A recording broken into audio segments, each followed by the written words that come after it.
আজকে তৈরি করে দেখাবো লাল মুরগি মশলা দিয়ে মাখিয়ে কিভাবে আমি বাসায় এই রান্নাটা করি। আমরা সবাই জানি গরুর মাংস আমরা হাত দিয়ে মাখিয়ে রান্না করি, বাট এভাবেও কিন্তু লাল মুরগিও সেমভাবে রান্না করা যায়। ঠিক এটাই কিন্তু আপনাদের মাঝে আমি শেয়ার করে দিব, লাল মুরগি কিভাবে আমি হাত দিয়ে মশলার মধ্যে ভালো করে মাখিয়ে এটা রান্না করতে পারি। হ্যালো ভিউয়ার্স, আসসালামু আলাইকুম, ওয়েলকাম টু মাই চ্যানেল চারিনস blog and cooking channel. Viewers, প্রতিবারের মতো নতুন আরও একটি ভিডিও নিয়ে আপনাদের মাঝে হাজির হয়েছি। আজকের এই রেসিপিটা অনেক অনেক মজাদার একটা রেসিপি। তো প্রথমেই আমার যা যা লাগছে এগুলো আমি সব নিয়ে নিয়েছি। আমরা সবাই জানি আদা, রসুন, হলুদ, মরিচ এবং পাঁচফোড়ন, আস্ত পাঁচফোড়নগুলো আমাদের লাগবে। তো প্রথমে মুরগিগুলো মুরগিটা কেটে নিয়েছি এবং তারপর ভালো করে ধুয়ে নিয়েছি পরিষ্কার করে। এরপরে কিন্তু এখানে আমি আস্ত মশলাগুলো, গোটা মশলাগুলো এখানে দিয়ে দিব। তো 3 থেকে 4টার মতো এখানে লং, এলাচ এগুলো কিন্তু আমি দিয়ে দিব। আর অবশ্যই রেসিপিটা কিন্তু হাত দিয়ে মাখিয়ে আমি রান্না করে দেখিয়েছি। আর এটা আমি কিন্তু করি যখন আমার হাতে সময় খুব কম থাকে, তখন কিন্তু আমি এভাবে রেসিপিটা করি। আর এটা করলে কিন্তু অনেক ভালো লাগে। তো স্টার মশলা, দালচিনি, এলাচ দিয়ে দিয়েছি আমি। তো এই তো এখন আস্ত জিরাও দিয়ে দিয়েছি এবং এটা কিন্তু পরে আমি আর কোনো বাগার দিব না, একবারেই একই সাথে রান্না করে নিব। তো 1 চা চামচের থেকে আরও একটু বেশি আমি এখানে মরিচ দিয়ে দিব। তো 1.5 চামচের মতো এখানে আমি মরিচ দিয়েছি। আর আমার এই মরিচটা কিন্তু অনেক ঝাল। তো হলুদ গুঁড়ো দিয়ে দিয়েছি এখানে 1 চামচ থেকে আরও একটু বেশি। তারপরে এখানে আমি ধনে গুঁড়ো দিয়ে দিচ্ছি 1 চা চামচের মতো এবং জিরের গুঁড়ো একটু কম দিব, যেহেতু আমি এখানে বাটা যে আমার জিরার গুঁড়া বা পাঁচফোড়ন মশলাটা আছে সেটাই এখানে দিব। তো এখানে একটু কম, আমি 1 চা চামচ থেকে আরও কম দিয়েছি এই জিরার গুঁড়াটা।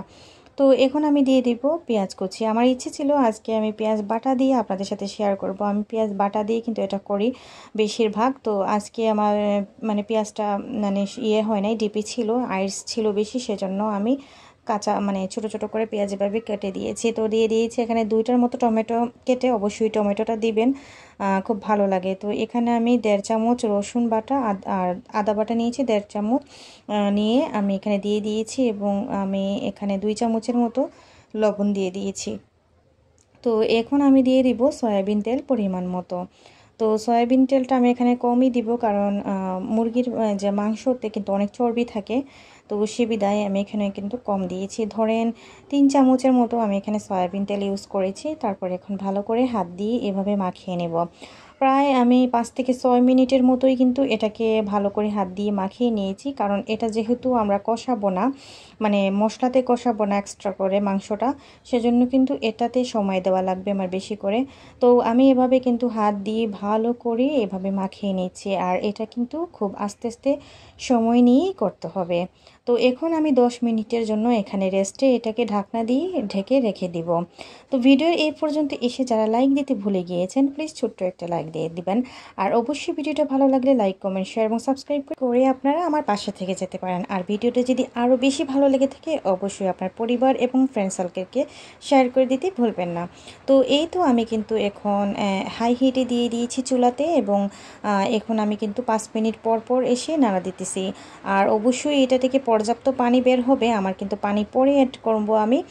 আর এটাকে আমি 5 মিনিট পর পর এভাবে ঢাকনা দিয়ে শুধু নাড়া দিতে থাকবো, যাতে এটা মশলাটা ভালো করে মাংসতে ঢুকে যায়। কারণ যেহেতু আমরা তেলের মধ্যে মশলাটা কষাইনি এবং মশলার সাথে আবার মাংসকে কষানো লাগে সেটাও করিনি, সেহেতু এখানে আমি একটু কম আঁচে রান্না করে নিব।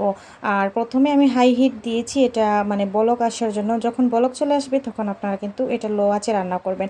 আর এটা কম আগুনে দিয়ে একটু সময় নিয়ে রান্না করলে মাংসটাও কিন্তু সিদ্ধ হবে পারফেক্টভাবে, আর মশলাটাও কিন্তু মাংসের ভিতরে সুন্দরভাবে পারফেক্টভাবে কিন্তু লেগে যাবে। তো এভাবে 5 মিনিট করে করে করে করে আমি এভাবে কিন্তু সুন্দর করে রান্নাটা করেছি। এখানে আপনার প্রয়োজন মতো বা আপনার ইচ্ছা মতো একটা আলু কেটে দিতে পারেন। তো আমার আলুটা আমি দিয়েছি শুধু সকালের নাস্তার জন্য, যেহেতু এটা আমরা রাতে খাবো, তারপর কিন্তু আবার সকালে থাকবে, সেটা কিন্তু রুটি দিয়ে খাওয়া হবে, সেজন্য এখানে একটা আলু আমি কেটে দিয়েছি।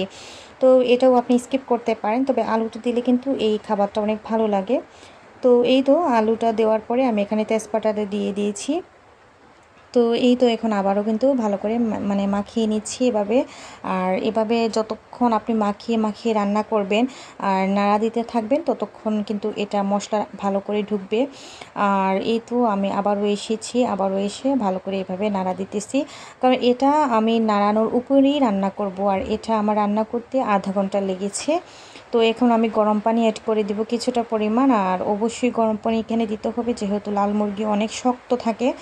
তো এই তো আমি কিন্তু আবারও 5 মিনিট পর চলে এসেছি। আবার মাংসটা কিন্তু আমার হয়ে গিয়েছি এবং আলুটাও কিন্তু আমার পারফেক্টভাবে হয়ে গিয়েছে। তারপরও আমি কিছুটা আরেকটু জাল দিয়ে নিব। তো এবারে আমার বাসার তৈরি যে পাঁচফোড়নগুলো আমি ব্লেন্ডার করেছি এগুলো কিন্তু এখানে দিয়ে দিচ্ছি। তো এই তো এগুলো দেওয়ার পরে কিন্তু তরকারির ঘ্রাণ স্মেলটা কিন্তু দারুণ এসেছে এবং অনেক অনেক ভালো লেগেছে। তো এই তো স্টেজের সাহায্যে আবারও একটু নাড়াচাড়া করে নিচ্ছি। আর এই রান্নাটা কিন্তু আপনি খিচুড়ির সাথে, গরম ভাতের সাথে বা রুটির সাথে এটা কিন্তু দারুণভাবে পারফেক্টভাবে যায়, আর খেতেও যা মজা লাগে। আপনি নানের সাথেও এটা পরিবেশন করতে পারেন, এটা এতটুকু পারফেক্ট হয় রান্নাটা। তো এই তো আবারও ঢাকনা দিয়ে 2-3 মিনিটের মতো আমি জাল করে নিয়েছি। আর রেসিপিটা অনেক ইজি, আপনারা চাইলে বাসায় একবার ট্রাই করে দেখতেই পারেন। আর এখন আমাদের কোরবানি ঈদ আসছে, আর কোরবানির ঈদে আমরা গরুর মাংস খেতে খেতে কিন্তু অনেক একটা বোরিং ফিল লাগবে, তখন এই রেসিপিটা কিন্তু আপনারা বাসায় করে খেয়ে দেখতে পারেন। দারুণ একটা ফ্লেভার, দারুণ একটা মজাদার রান্না কিন্তু এটা। তো এই তো আমার পারফেক্টভাবে হয়ে গিয়েছে আজকের এই লাল মুরগির রেসিপিটা। কার কেমন লেগেছে অবশ্যই আপনাদের মতামত জানাতে ভুলবেন না। তো ভিডিওটা ভালো লাগলে অবশ্যই শেয়ার করবেন, আর লাইক কমেন্ট সাবস্ক্রাইব তো অবশ্যই করবেন। তো আজকের মতো এই পর্যন্তই, নতুন ভিডিও নিয়ে অবশ্যই হাজির হব। সবাই ভালো থাকবেন, সুস্থ থাকবেন। থ্যাংকস ফর ওয়াচিং অ্যান্ড আসসালামু আলাইকুম।